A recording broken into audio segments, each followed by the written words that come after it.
Noté à nous sur ça, nous allons vite entendre une interview que le président conseil présidentiel de transition, Laurent Saint-Cyr, a accordé avec Frantz Duval depuis le Japon. Et écoutez, il fait bilan de voyage dans le pays Japon et il exprime tout sur conjoncture là. Nous allons entendre l'interview Laurent Saint-Cyr. Monsieur le Président Laurent Saint-Cyr, nous sommes à Osaka, dimanche 12. Vous complétez ce dimanche une visite au Japon. Que s'est-il passé pendant votre séjour? Bon, écoute, d'abord, je dois dire que j'ai eu l'invitation de venir à Osaka d'abord, c'est un événement qui a commencé en avril dernier. Je n'ai pas participé en avril, vu la situation qu'on vivait en Haïti, et que je considérais que je ne pourrais pas me déplacer à l'époque. Entre-temps, il y a eu une évolution de la situation sécuritaire, et étant donné que je considère que avant les Nations Unies, avant l'Assemblée Générale des Nations Unies, je considère qu'il y avait encore de l'incertitude par rapport aux forces, que ce soit la force multinationale ou la nouvelle force. En ce sens, j'ai confirmé ma participation parce que je pense qu'il était nécessaire de continuer à faire des plaidoyers avec des acteurs ou des membres de l'ONU, je me permets de dire influents, pour nous aider à trouver des solutions pour combattre la question des gangs. C'est ainsi que le gouvernement japonais m'a invité. D'abord, c'était surtout pour rencontrer le Premier ministre pour discuter des questions de sécurité. C'est ce que Vous écoutez. De l'empereur, qui était bien sûr intéressant, puisque même s'il n'est pas politique ou opérationnel, il a quand même discuté de certains sujets et s'est enquéri de la situation en Haïti, que ce soit au niveau sécurité et même au niveau politique. On a discuté brièvement pour la partie politique. Ensuite, j'ai rencontré le Premier ministre. On a discuté principalement de la question de sécurité et lui a proposé de dire qu'il va s'assurer de faire un plaidoyer au niveau des Nations Unies. C'est vrai qu'entre-temps de la confirmation de ma participation pour venir faire un plaidoyer pour GSF, ça a été confirmé, mais il y a quand même une incertitude, sachant que on a encore une formule de contribution volontaire. Et c'est un des problèmes qu'il y a eu avec la MSS, puisqu'il y a des pays qui ont dit qu'ils voudraient aider, mais qui n'ont pas matérialisé leur contribution comme on l'espérait. Et en ce sens, les conversations étaient bonnes, je considère, si je peux le dire ainsi, et il a pris l'engagement de continuer à discuter avec les Nations Unies en ce sens pour nous assurer que on ait les ressources nécessaires au niveau de la force GSF. Donc voilà, en gros c'est ça. Bien sûr, je suis venu à Osaka pour participer à la journée dédiée à Haïti, car quelles que soient les difficultés qu'un pays a, et même en temps de guerre, il est nécessaire de pouvoir continuer à envoyer les enfants à l'école. Il faut travailler sur l'économie. Aujourd'hui, Haïti a besoin de revenus au niveau des taxes. Et donc, il faut un niveau d'économie pour pouvoir faire face aux obligations, déjà pour financer les activités des forces de l'ordre. Et aussi, nous n'allons pas attendre que le pays puisse rebondir. Nous devons nous assurer qu'on puisse continuer à travailler au niveau de la culture, au niveau de certains points permettant que Haïti puisse continuer à avancer. Le Japon va contribuer financièrement, va contribuer avec du matériel, va contribuer comment à la nouvelle force? Il n'a pas donné de détails en ce sens, mais il a dit qu'il est prêt à donner une collaboration, mais surtout de pouvoir convaincre les autres pays de matérialiser leur contribution. Donc il n'y a pas encore de garantie. Haïti a fait des demandes spécifiques ou bien on attend le Japon?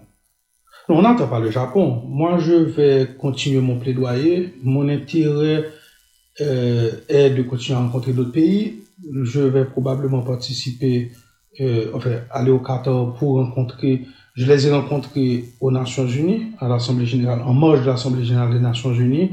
Ils veulent nous aider au niveau des forces de sécurité, mais au niveau des investissements, puisque moi, mon plaidoyer lorsque je rencontre tous les pays ou même les agences de questions humanitaires, je dis que les questions humanitaires doivent répondre à des besoins de très court terme et il n'est pas soutenable à long terme. On doit s'assurer de ne pas laisser la population s'habituer aux questions d'assistanat et le pays ne peut pas rester en mode assistanat. Donc le Qatar, à part les questions sécuritaires, veut nous accompagner pour des questions d'investissement. Bien sûr, il faut avoir des mécanismes pour avoir de l'investissement local, mais aussi des investissements étrangers permettant de relancer l'économie. Donc tout ça, ce sont encore des plaidoyers qui continuent. C'était déjà le CPT, il y avait déjà eu une visite d'un Premier ministre, d'un ministre des Affaires étrangères dans les pays arabes. On n'a jamais vu les retombées, Monsieur le Président. Est-ce que cette fois, on espère qu'il y aura quelque chose de concret? Je suis convaincu qu'il y aura quelque chose de concret par rapport à la conversation que nous avons eue à New York en septembre dernier. Et bien sûr, je vais m'assurer d'aller avec des demandes concrètes, discuter avec le CPT d'abord et voir comment est-ce qu'on peut obtenir des choses concrètes du Qatar, entre autres pays, et s'il le faut pour le reste du mandat du CPT, continuer à faire des plaidoyers au niveau international pour trouver le support nécessaire pour combattre les gangs, qui est essentiel pour pouvoir avoir une certaine stabilité et le minimum requis pour avoir des élections pour que la population puisse choisir son prochain dirigeant. On va rester encore au Japon. Là, enfin, mis à part les questions de sécurité, quel autre type de coopération vous avez abordé avec eux? Dans le passé, le Japon, c'était le ministère de l'Agriculture, le ministère des Travaux publics. Est-ce qu'on essaie de trouver d'autres pistes? À ce niveau-là, il y a l'organisme JICA qui a été très actif dans le passé et qui, depuis un certain temps, est un peu timide, si je peux le dire, ou presque inexistant, on a fait des plaidoyers pour voir comment est-ce qu'il pourrait recommencer des activités et d'accompagnement et de collaboration, de coopération entre les deux pays. D'accord. Qu'est-ce que le Japon attend d'Haïti, mis à part des votes dans des instances internationales? Écoute, ils n'ont pas fait de requêtes spécifiques. Ils ont abordé quand même des questions globales de guerre dans d'autres zones, mais nous n'avons pas élaboré là-dessus. Ils n'ont pas fait de requêtes spécifiques, mais sinon que on puisse avoir des échanges commerciaux dans le futur. Le Japon attend toujours d'Haïti qu'on les supporte dans leur quête de continuer à pêcher les baleines, dans leurs discussions sur la mer de Chine. Ce sont les projets japonais, enfin, ce sont les dossiers japonais pour Haïti. Ça n'a pas été abordé. Je ne l'ai pas soulevé, mais eux non plus ne l'avaient pas soulevé. Vous avez visité l'exposition universelle d'Osaka après votre séjour à Tokyo. Vous avez été satisfait de la journée à Haïti? Oui, globalement, j'ai été satisfait. Je pense qu'Haïti, on a eu une exposition assez importante. J'ai rencontré des représentants d'Haïti qui ont donné cœur et âme pour pouvoir apporter le drapeau très haut. Je dois dire que dommage qu'il y a eu quelques soucis de dernière minute qui fait qu'il y a des artistes qui n'ont pas pu participer. Ceci, on doit le revoir au niveau de l'État, à savoir qu'est-ce qui s'est passé, les défauts d'exécution pour corriger pour le futur. Mais le plus important, c'est qu'on a pu exposer Haïti à un bon nombre de personnes, des centaines de milliers de personnes qui ont visité l'espace d'Haïti. J'ai vu la prestation des artistes haïtiens et même le groupe et haïtiano-japonais qui ont pu performer. Après aussi, il y a eu une parade et j'ai vu la troupe haïtienne sur le podium qui était en train d'animer et beaucoup de gens participaient. Je pense que ça aide à garder au moins quelque chose de positif d'Haïti et lorsque les problèmes seront résolus, qu'il y aura une croissance économique, peut-être que ça peut attirer du tourisme et voir comment est-ce qu'on peut avoir une autre image d'Haïti. Pendant votre semaine japonaise, on a décidé de ne pas continuer avec le projet de constitution et le référendum. Vous avez une date pour les élections? Nous n'avons pas encore de date pour les élections. Alors je dois dire que je me réjouis que pendant mon absence lors de l'Assemblée générale des Nations Unies, j'avais donné mandat au président Voltaire parce qu'il y avait urgence de voter le budget rectificatif. Et cette fois-ci aussi, on a pu voter le budget 25-26, mais aussi aborder la question de la Constitution par rapport à certaines contraintes. Je pense que c'est positif même lorsque le président du Conseil n'est pas là, le pays ne s'arrête pas, les discussions continuent, les décisions sont prises parce qu'on est en collégial et les autres continuent à travailler au bénéfice d'Haïti. Pas de date pour le moment pour les élections? Pas encore, nous sommes en discussion avec d'autres secteurs, principalement des secteurs politiques, pour regarder quelle sera la formule qui sera utilisée au 7 février, la meilleure formule pour éviter un chaos, mais qu'il y ait une certaine continuité de l'État, quelle que soit la formule.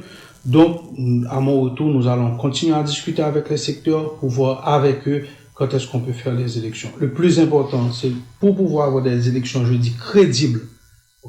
Je sais qu'il y a beaucoup de pays ou d'entités ou de personnes qui auraient souhaité qu'on fasse des élections, mais je dis que si les élections sont bâclées avec un faible taux de participation ou que ce ne soit pas des élections crédibles, ce sera une perte de temps, perte d'énergie, perte d'argent pour le pays, mais surtout une instabilité qui peut même être aggravée. En fait, la situation peut être aggravée. Donc, pour nous, le plus important, c'est de nous assurer que les élections soient faites correctement. Comment vous vous sentez entre des élections qu'on ne doit pas rater et les États-Unis qui expliquent que vous n'êtes pas là à vie? C'est vrai que nous ne sommes pas là à vie, nous avons signé un accord, et le CPT, le mandat du CPT prend fin le 7 février 2026. Nous n'avons pas pu résoudre certains problèmes ou atteindre des objectifs qui étaient fixés. Bien sûr, c'est une responsabilité partagée, puisqu'il y a eu des problèmes ou des défis au niveau du CPT, mais surtout parce que au niveau de la communauté internationale qui avait promis un support plus important à la MSS, nous n'avons pas reçu ce support comme il le fallait. De ce fait, il était impossible de faire des élections, je dis encore, crédibles. Alors, pour nous, au 7 février, il faudra trouver une formule qui permette que la situation ne s'aggrave pas, mais qu'on ait une certaine stabilité pour avoir soit des élections avant et l'installation d'un président après, ou des élections après. Tout ceci doit être discuté avec les forces vives de la nation. Les discussions sont en cours avec les forces politiques? Bien sûr. Il y a eu plusieurs rencontres. Moi, j'ai entamé des discussions pendant une semaine avec la majorité des forces politiques. En mon absence, je leur ai dit que d'autres membres du CPT avaient mandat de discuter avec eux. Il y a eu des discussions. Je suis resté en contact pendant que j'étais au Japon avec certains membres du CPT, avec le Premier ministre. Et nous avançons. À mon retour, nous allons continuer ce plaidoyer pour pouvoir trouver une formule ensemble. Il était question de changement de gouvernement, de remplacement de ministre. Il y avait même des rumeurs sur le Premier ministre. Qu'est-ce que vous avez à dire sur tout ça? Je pense que nous ne pouvons pas aller trop vite en besogne. L'important, c'est de discuter avec les secteurs pour trouver une entente entre la gouvernance d'aujourd'hui et les secteurs qui ont signé l'accord du 3 avril, d'autres secteurs qui n'ont pas signé l'accord du 3 avril. Et en fonction de ça, nous prendrons une décision ensemble. Dernière question, Monsieur le Président. La nouvelle force, elle est déjà en charge ou c'est encore la MMS qui est là? Et quels sont les calendriers pour que les Haïtiens remarquent que quelque chose a changé? Écoutez, il n'y a rien encore d'officiel. Des discussions se font pour dire que éventuellement, d'ici les 3 à 6 prochains mois, la force devrait être mise en place. Entre-temps, la MSS est sur le terrain, le Kenya est toujours là. Et justement, nous devons il faut discuter des règles d'engagement. Il y a encore du travail à faire. Dès mon retour, je vais entamer cette discussion au niveau du CPT, mais aussi avec l'international pour le savoir. Il y aura encore des discussions. J'ai des rendez-vous programmés avec le secrétaire général de l'OEA, M. Ramdine. On dit qu'il vient en Haïti bientôt. Oui, je vais lui parler au cours de la semaine. On a fixé un rendez-vous, mais je dois avoir un appel avec lui pour préparer son arrivée et de sorte qu'on puisse avoir plus de confirmation de réponse sur la question de la force GSA. Merci beaucoup, monsieur.